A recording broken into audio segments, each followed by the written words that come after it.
Mike Colder pulled his truck into the parking lot of Rosie's Diner and turned off the engine, cutting off the country singer on the radio mid-lyric.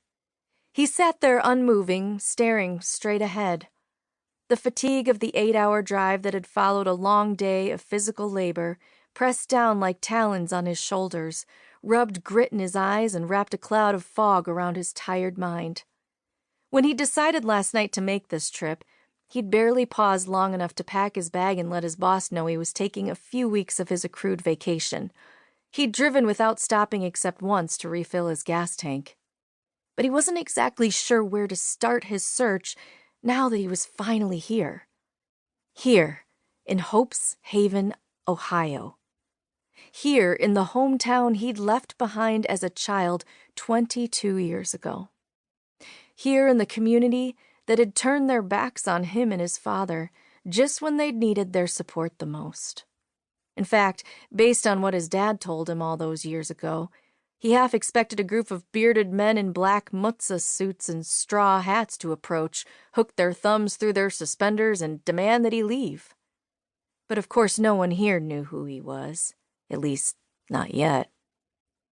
He rolled his shoulders and arched his neck, trying to ease the stiffness from his muscles and the fog from his brain. He needed a cup of coffee and something to eat. It was only 10:45, still early for lunch, but that day-old pastry he'd grabbed at the gas station 3 hours back was long gone, and already there were several vehicles, both buggies and cars, in the diner's parking lot, which boded well for the quality of the food. The diner, located just inside the city limits, hadn't been in existence back when he'd lived here. It was one reason he'd selected this place to stop. No chance of being assaulted by unwanted memories. Mike stepped out of his truck and immediately felt the difference in temperature. It had to be at least 15 degrees cooler than the 72 he'd left behind him in Missouri. There were also light gusts of wind stirring the branches of nearby ornamental bushes. He stuffed his hands in his pocket as he hustled toward the diner entrance. A spring wreath hung on the door, and right below it was an aged sign that listed the diner's business hours. The designation for Sunday indicated that this was an English-run establishment. Good.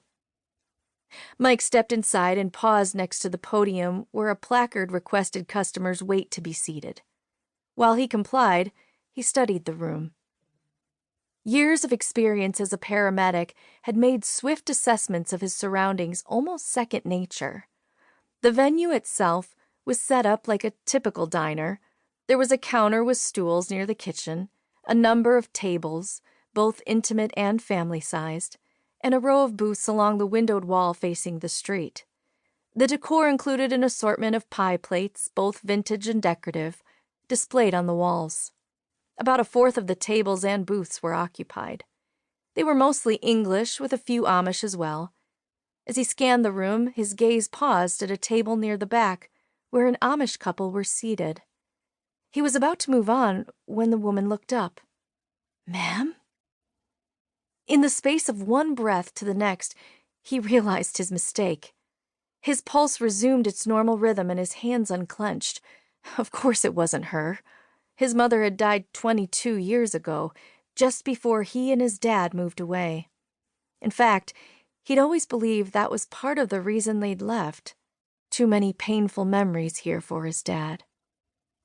But for just that split second, when she'd first looked up, he was a little boy again, basking in his mother's smile. It was only a trick of the light, of course. Couple that with the way she gestured and the lines of her profile, it had all played with his mind. He could see now that she was nothing like his mother, or what he could remember of her. It seemed, whether he wanted them or not, the memories from his childhood were determined to make themselves felt. And as the past few moments demonstrated, many of those memories were good ones. Because they were the memories of a child, before his eyes had been opened to how deep betrayal could cut. He pulled himself together as a young Amish woman carrying a menu stepped forward to greet him. "Welcome to Rosie's," she said with a smile. "Would you prefer a booth or a table?" When he indicated he'd like a booth, she led him to the one nearest the door.